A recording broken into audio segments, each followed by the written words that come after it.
Ka. Chrissy Noidem. Ang hai mun vit by fat bucho bbat tsi na qsacacgmcc ang on hang. The ang hai mun no fi ko che ka can be cm the say tong tring. Jack LEPTC li QNSX. M low. Chrissy. Min komat ethntuyad v eval yang quan ann can tpm the li suft cap. Jack. Angi zheng. Jana Hetland. Lao name and say la ang weavit by fat bu. The no say noivien konsk, trunkonsk tai. CM Co. Apartment 201 Tri Fan Mat Van Fong Ban Ran. Jana G. Manchi. Chrissy Vakoffe. The Jack the CCGDN Kang Cham Val BCTC the G Key Ko Log ANs. Kui King by Fat Bu Kung Hon Than. No Chuyineng Hip Stitch Bahon Tone Kanko Bang Hoa Now. Chrissy Trend Bay Noth and Sangrik Rive. The Ang Rogers them Kai Conquan Mek Viek Phi Tham Jaime a Chai Vi QSA CVA MGI MeV Jai CACBUD. D and Ming BE Ba Quived H Na I and TSI Tai Mat Na Hang Sang Churton. Ki Hot HANGGC Mang Raw. Achin and Raman Lai Quan Mang Vi. Amlo. Jack Nay MT. Men say Cho HENVA Trite L can bean CM. The say Than Tone Kim. John Eva Chrissy Ming Than. Kang. JACK. HKT Thukum Kobe Angie Viek Rekabat Thua Chona Hang. Suit Ba Ting Ming HH. Jack Con Oiki Hang KCC Mac Ching Cho Kung L. Idnet Thu Chung Ta Kung Rekabat King No. Ko L 18th Ming Mai. Chapter 13. The Regal Beagle's Talent Night. The Regal Beagle was buzzing on a Friday night. A chalkboard by the entrance announced, First Annual Talent Night. Winner gets a free case of beer and local fame. Jack Tripper was at the bar, nursing a draft beer and watching a man attempt to juggle 3 flaming coasters. It wasn't going well. Jack, you have to enter, Chrissy pleaded, pulling on his sleeve. You're so talented. You can cook, you can trip over anything, and you can make those funny faces. Chrissy, I'm a professional culinary student, not a circus act, Jack said, though his eyes lingered on the case of beer. What about that ventriloquism thing you used to do with the roast chicken? Jonna asked, suppressing a smile. That wasn't ventriloquism, Jonna. That was a cry for help, Jack replied. But Larry Dallas had other ideas. He arrived at the bar, flanked by 2 girls who looked like they had stepped out of a shampoo commercial. Tripper, my main man.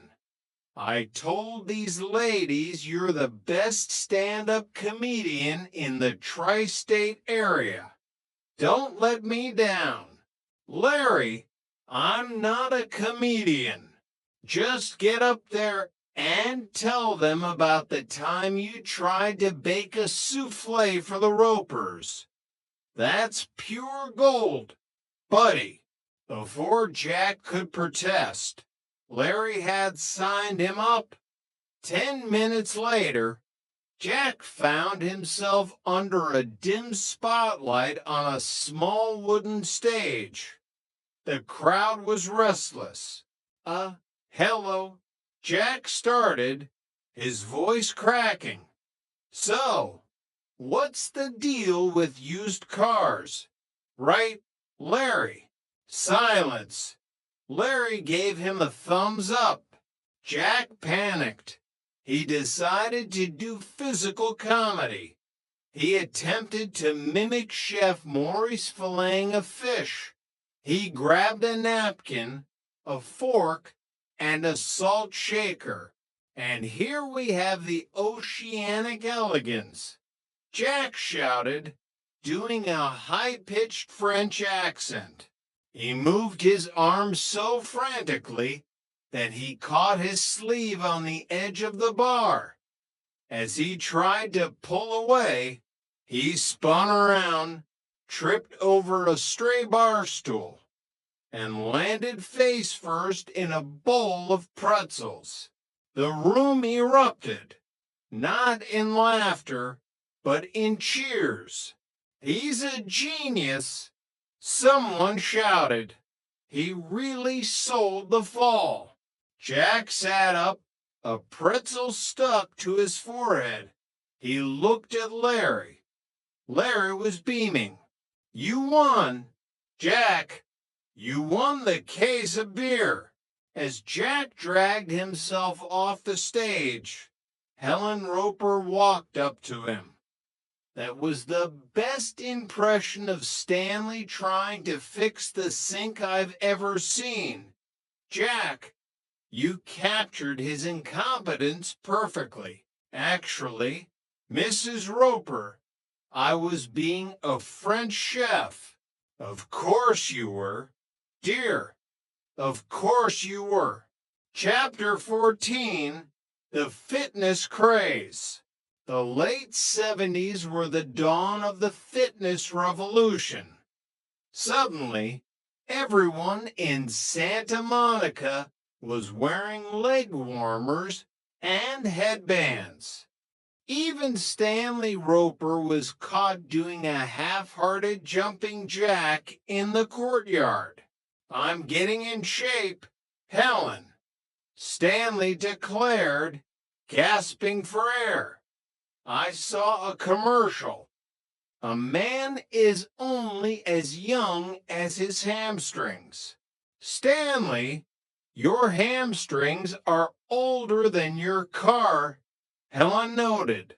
Upstairs in 201, the girls had joined a new yoga class. Jana was taking it seriously, practicing her downward dog in the middle of the living room. It's about balance, Jack, Jana explained, her face turning red as she held a pose. I have balance, Jack insisted. He attempted a one-legged stance and immediately crashed into the coffee table. See, I balanced the table with my hip.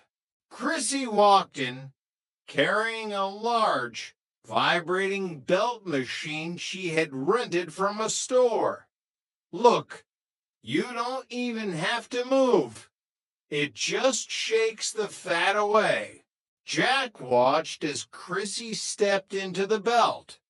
The machine started with a roar. Chrissy was vibrating so hard her teeth were chattering. I-T-H, think. I-P-A-M-H, having. F, fun, she shouted over the noise. Jack, don't touch that machine, Jana warned. Naturally, the moment the girls left for their actual yoga class, Jack decided the machine looked like a challenge.